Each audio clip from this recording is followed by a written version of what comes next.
नमस्कार रसिक श्रोते हो. आजच्या कथेचं शीर्षक आहे अभिष्ट चिंतन. लेखक रत्नाकर मतकरी आणि संग्रहाचं नाव आहे सोनेरी सावल्या. ऐकूया अभिष्ट चिंतन. Hello, Rajapure speaking. Happy Diwali sir. मुद्दाम अभिष्ट चिंतनासाठी फोन केला. थँक्यू मिस्टर मुंगी. मी मुंगी नाही सर, वसंत टोळ बोलतोय. ओ हो, आय एम सॉरी. सकाळपासून इतके फोन येऊन गेले, आवाज लक्षात राहणं देखील कठीण झाले. साहजिकच आहे हो, आपला फार वेळ घेत नाही. तेवढं ते ओव्हरटाईमचं लक्षात असू द्या. नाही म्हणजे काय आहे, वर्ष संपायला 2च महिने राहिलेत म्हणून मुद्दाम आठवण दिली. नाहीतर होतं काय की वर्षभर काम न करणारे लोक नेमके ओव्हरटाईम तेवढा सँक्शन करून घेतात. आपल्यासारख्या दयाळू साहेबांकडून तो केला जातो आणि मग आम्ही राहतो मागे. डोंट वरी, ओव्हरटाईमचा बघतो मी. पण गेल्या वर्षी तो दिवाळी पाकिटांचा घोटाळा झाला तसा यंदा होणार नाही एवढं बघा. आम्हाला घरून ऐकून घ्यावं लागतं की कारकून मंडळी 5-5 हजार रुपये दिवाळी मिळवतात आणि आपल्याकडे मात्र तेव्हा तुमच्याकडे कोणी डायरेक्ट पाकिट घेऊन आला तर आमच्या पाकिटांची चौकशी करायची, कळलं? आमचं पाकिट वेगळं करायला सांगायचं रे. काय राहील ना लक्षात? हो हो हो हो. पण ते बघा मात्र जरा ओव्हरटाईमचं. यंदा दिवाळीत खर्च जास्त आहे म्हणून म्हणतो. Okay, happy Diwali, bye. Hello, Mandlik builders. Yes, भाई मंडलिक का? हॅपी दिवाळी. कोण बोलतं आहे? मी राजापुरे साहेब. त्या जोगेश्वरीच्या फ्लॅटचं कुठपर्यंत आलं ते विचारायचं होतं. कमाल करता तुम्ही राजापुरे. ही कामं काय अशी एका फटक्यात होतात? गेल्याच महिन्यात ना तुम्ही फोन केला होता? हो, त्यावेळेला तुम्ही दिवाळीत आठवण करायला सांगितलं होतं. असं? हां, असेल. मला नाही आठवत. पण म्हणा, आता आटपतच आलं आहे लिटिगेशन. पुढच्या महिन्यात क्लिअर प्लॉट मिळेल आपल्या ताब्यात की लगेच बांधकामाला सुरुवात? नाही, पण लवकर होणार नसेल ना तर आमचे पैसे परत करा. उगाच लाखभर रुपये अडकून राहतात हो म्हणून. कमाल करता तुम्ही राजापुरे. एवढ्याशा अमाऊंटचं काय इतकं घेऊन बसलायत? हां, आता सुरू होतच आहे आपलं काम. बरं मग, हॅपी दिवाळी. नमस्कार वहिनी. दिवाळीचं अभिष्ट चिंतन. मिनिस्टर साहेब आहेत का घरात? जरा त्यांना विश करायचं होतं. ते टूरवर गेलेत. कोण बोलताय आपण? मी मंडलिक बिल्डर्सचा भाई मंडलिक. हो, थांबा हो, देते यांना. Hello, Barvakar here. नमस्कार साहेब, भाई बोलतोय. भाई मंडलिक. ही दिवाळी आपल्याला भरभराटीची जाईल याची खात्री आहे. सध्या राजकारणात आपल्या इतके ब्राईट चान्सेस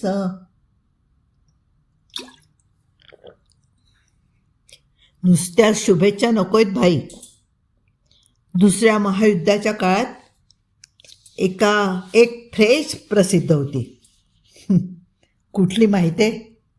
सैन्य पोटावर चालतं. आता आम्ही राजकारण कशावर चालवायचं? हां, तुम्हीच सांगा बरं, सांगा. रागवू नका साहेब. या जोगेश्वरीच्या कॉम्प्लेक्समध्ये फार अडकून पडलो आहे. तेवढा तो प्लॉट मोकळा करून दिलात ना तर थोडा पैसा हाताला येईल. मग दुसऱ्या दिवशी चांगली 1 लाखाची ब्रीफकेस पोचवतो बघा आपल्याकडे. काय मंडळी, हां, काय हे लाख म्हणजे काय अमाऊंट झाला? तुमची कामं करायची कोटींची. हां, एनिवे, आम्ही फक्त समाजसेवेच्या कामाचे. पैशातलं काही कळत नाही आम्हाला. उद्या आमचा मेहुणा येईल तुमच्या ऑफिसात. त्याच्याबरोबर पर्सेंटेज ठरवा. हो, आणि गेल्या वेळेला तुम्ही त्या जोगेश्वरीच्या जागेच्या मूळ मालकाकडे दिन्या भोवाळच्या गँगमधली पोरं पाठवली होती. हां, काय? तसलं काही करत जाऊ नका. समजलं? पण साहेब साहेब मी मी मी नव्हती पाठवली. सांगतो ते ऐकून घ्या. तुम्हाला पाठीशी घालताना आमच्या अंगाशी येतं. हल्ली वर्तमानपत्र नावं घेऊन छापतात, तेव्हा सांभाळून. बरं आहे, ही दिवाळी तुम्हाला सुखाची जाओ. हॅलो, कोण? श्रीकांत का? मी बारवकर बोलतोय. कोण? प्रत्यक्ष मंत्री महाशय. धन्यवाद धन्यवाद. दीपावलीच्या शुभेच्छा. त्याच देण्यासाठी फोन केला होता. दरवर्षी तुझ्यासारख्या निवडक कलावंत मित्रांना मी स्वतःहून फोन करतो. ठाऊकच आहे तुला. होय होय साहेब, नाट्यक्षेत्राकडे आपला विशेष ओढा आहे हे सगळेच जाणतात. साहेब, ते ते ते तेवढं 10% कोट्याचं काय झालं म्हणून सगळेजण अजून स्टे उठला नाही आहे, माहीत आहे ना तुला. आणि दिवाळीच्या आनंदात हे कसले कटकटीचे विषय काढतोयस? हां, तुझं नवीन काय चाललं आहे ते सांग. स्क्रिप्ट शोधतोय साहेब, चांगलं नाटक सापडेपर्यंत. अरे मग आधी सांगायचं नाहीस का? मी पाठवतो तुला एक स्क्रिप्ट, बरं वाटलं तर कर. आपण लिहिलं आहे? अरे काय थट्टा करतोस काय? आम्हाला खुशालीचं पत्र लिहायला तरी वेळ आहे का? गेल्या 3 वर्षात फक्त सह्यांखेरीज दुसरा कसलाही मजकूर लिहिलेला नाही. पण आमच्या हिने एक नाटक लिहिलं आहे. तुला माहितीच आहे, आम्ही जेमतेम 10वी पास असलो तरी हिने मराठी घेऊन MA केलं आहे. आणि लिहिण्याची कला उपजत. वाचल्यावर कळेलच तुला. आपल्या माणसाची स्तुती करायची म्हणून सांगत नाही आहे हां, पण नाटक हा केवळ अप्रतिम आहे. आज रंगभूमीला अशी नाटकं हवी आहेत. शिवाय प्रॉडक्शनला काही आर्थिक मदत लागली तर. अरे पाठवाच तुम्ही स्क्रिप्ट. मी असं करतो, सध्या माझे सगळे नट वेगवेगळ्या नाटकांमध्ये अडकून पडले आहेत. नवं नाटक काढायचं म्हणजे बोंबच आहे. वहिनींचं नाटक काढायचं म्हणजे नट चांगलेच हवेत. मी असं करतो, जीवन सांगेकरकडे बोलतो. तो सध्या फॉर्मात आहे. 3 महिन्यात काढेल वहिनींचं नाटक आणि सोनं करेल त्याचं. अवश्य पाठवून द्या स्क्रिप्ट. अगदी नक्की पाठवून द्या. आणि हो, पुन्हा एकदा दिवाळीचं अभिष्टचिंतन. हॅलो, कोण? देवेंद्रच ना? तुझा बाप साल्या, सकाळीच उठवून टाकलंस मला. जागा झाला असशील तर दिवाळीच्या शुभेच्छा द्यायच्या होत्या. Same to you. पण शिऱ्या, शुभेच्छाऐवजी किंवा त्यांच्याबरोबर तेवढ्या त्या कोकण दौऱ्याच्या नाईट्स पाठवल्या असत्यास ना तर बरं झालं असतं. पाठवतो रे, नाईट्स कुठे पळतायत, पण फोनवरून कशा काय पाठवणार त्या? हां आता 2-4 दिवसात पाठवतो हां. पण तुला एक विचारायचं होतं रे.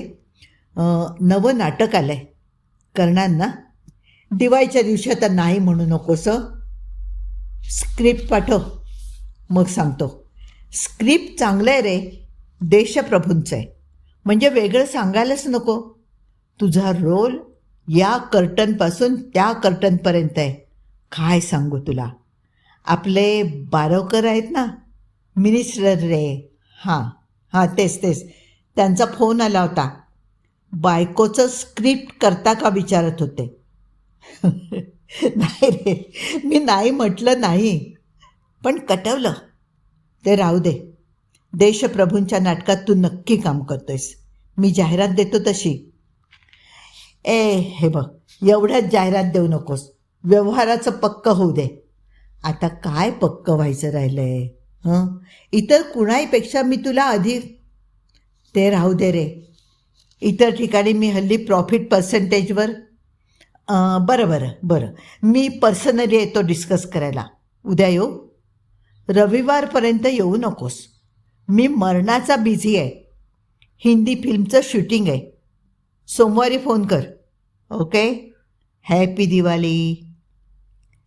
हॅलो, कविता आहे का? बोलते देवेंद्र ना?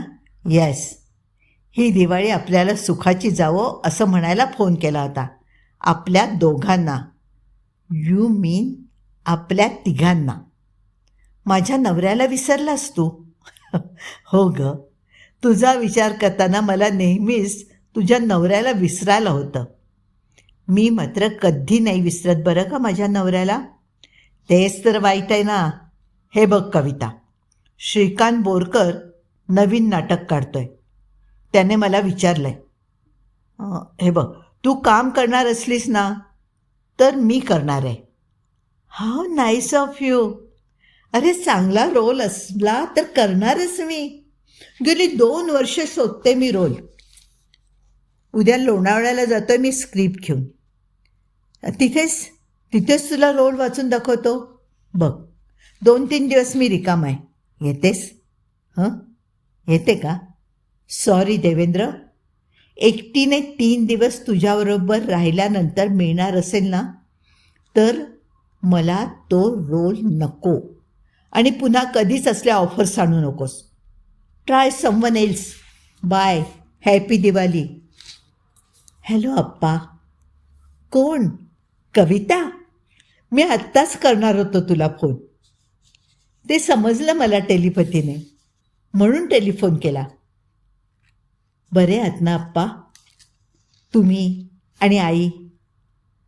अगं आता आमचं काय, चालायचंच. नाही म्हणजे काय, मध्ये मध्ये सांधे दुखत होते आणि हिचा दमा. परवा थंडी पडल्यापासून पुन्हा डोकं वर काढायला लागलाय. पण तू कशी आहेस ग? मज्जेत. आणि जावई बापू आणि तो धाकटा डॅम्बिस काय म्हणतोय? क्रिकेटची मॅच आहे आज त्याची. आणि जावई बापू नवीन फॅक्टरी उघडण्याच्या मागे आहेत. छान छान छान. दिवाळीचा सण आणि कोणी घरात नाही. बरं, सगळ्यांना सांग. सगळ्यांना माझ्या शुभेच्छा. तू कधी येतेस? कधी येशील? येईन दिवाळी झाल्यानंतर. दिवाळीत मलाच घर सांभाळावं लागतं. येणारे जाणारे पाहुणे, नाहीतर फोन्स, आणि इतके स्वार्थी आणि आपमतलबी असतात लोक. मला तर कंटाळाच येतो अगदी. दिवाळीच्या शुभेच्छांचं निमित्त करतील आणि स्वतःचं काम साधून घेतील. ती तर जगाची रीतच आहे बेटा. पण सगळे संबंध थोडेच फायद्यासाठी असतात. आता बघ, आता तू हा फोन मला केलास ना, तो, अगं वेडाबाई, रडायला काय झालं? काय झालं रडायला? काही नाही अप्पा, मी ठेवते. तुम्ही दोघं मजेत राहा अप्पा, मजेत राहा या दिवाळीत. ठेवते मी फोन. कथा इथे संपली आहे. दिवाळीच्या, नव्या वर्षाच्या, वाढदिवसाच्या आणखीन कसल्या कसल्या शुभेच्छा आपण फोनवर देत असतो. हल्ली फेसबुकवरती देत असतो, व्हॉट्सॲपवरती देत असतो. खरंच कधीकधी त्या शुभेच्छा देण्यामध्ये काही काही हेतू पण असतो ना. कुणाला द्यायच्या, कुणाला नाही द्यायच्या, कुणाला वगळायचं, असे काही काही आडाखे पण असतात. मतकरी सरांनी निरनिराळ्या 2 व्यक्तींच्या फोनवरच्या संभाषणामधून किती सुंदर रीतीने आपल्यापर्यंत एक मनुष्य स्वभाव पोचवला आहे. पुन्हा भेटूया नव्या कथेसह.